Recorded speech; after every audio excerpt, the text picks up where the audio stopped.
আমদানি পণ্যের উপর প্রেসিডেন্ট ট্রাম্প সবশেষ যেই 10% শুল্ক আরোপ করেছিলেন তা অবৈধ ঘোষণা করে রায় দিয়েছে আমেরিকার বাণিজ্য আদালত। বৃহস্পতিবার দেওয়া এই রায়ে আদালত জানায় 1970-এর দশকের বাণিজ্য আইনে সবার উপর শুল্ক আরোপ ন্যায়সঙ্গত নয়। এদিকে ইতোমধ্যেই এই রায়ের বিরুদ্ধে আপিলের ঘোষণা দিয়েছে ট্রাম্প প্রশাসন।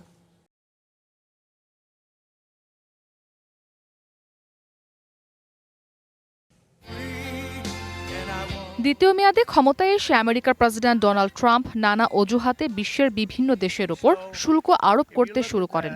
এর ফলে অনেকটা বিনা ঘোষণায় শুরু হয় বৈশ্বিক বাণিজ্য যুদ্ধ। এবার ট্রাম্পের সবশেষ আরোপ করা 10% শুল্ককে অবৈধ ঘোষণা করা হলো। বৃহস্পতিবার দেওয়ার রায় আমেরিকার কোর্ট অব ইন্টারন্যাশনাল ট্রেড বলছে 1970-এর দশকের বাণিজ্য আইনে সবার উপর শুল্ক আরোপ ন্যায়সঙ্গত নয়। চলতি বছর ফেব্রুয়ারিতে ট্রেড অ্যাক্টের সেকশন 122 ব্যবহার করে বিভিন্ন দেশ ও অঞ্চলের ওপর এই শুল্ক আরোপ করে ট্রাম্প প্রশাসন। এরপরে ওই শুল্ককে চ্যালেঞ্জ জানিয়ে মামলা করেন দেশটির ক্ষুদ্র ব্যবসায়ীরা। আমেরিকার আন্তর্জাতিক বাণিজ্য আদালতের 3 বিচারকের দুজনই তাদের পক্ষ নেন বলে জানায় আল জাজিরা। তবে মামলাকারী ক্ষুদ্র ব্যবসায়ীদের হাতে এখনই জয় তুলে দেওয়া ঠিক হবে না বলে জানান ভিন্নমত পোষণকারী বিচারক।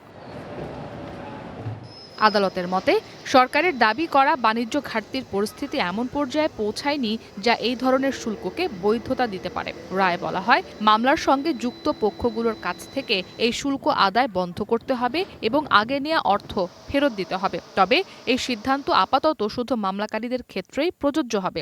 অন্য আমদানিকারকদের ক্ষেত্রে শুল্ক জুলাই পর্যন্ত কার্যকর থাকতে পারে, কারণ আদালতের পদক্ষেপ ছাড়াই এই শুল্ক স্বয়ংক্রিয়ভাবে জুলাইয়ের শেষ দিকে অকার্যকর হয়ে পড়ত।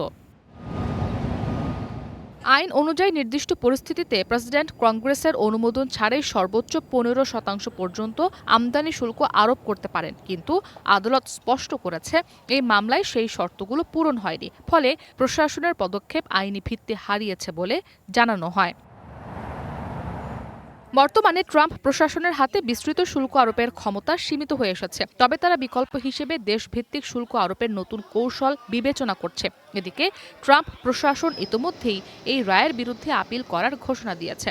যদিও শুল্ক বিষয়ে আদালতের সর্বশেষ এই রায় ট্রাম্প প্রশাসনের জন্য নতুন ধাক্কা হিসেবে দেখা হচ্ছে। ইসরাত মুক্তি, ওয়ান ইন্টারন্যাশনাল ডেস্ক।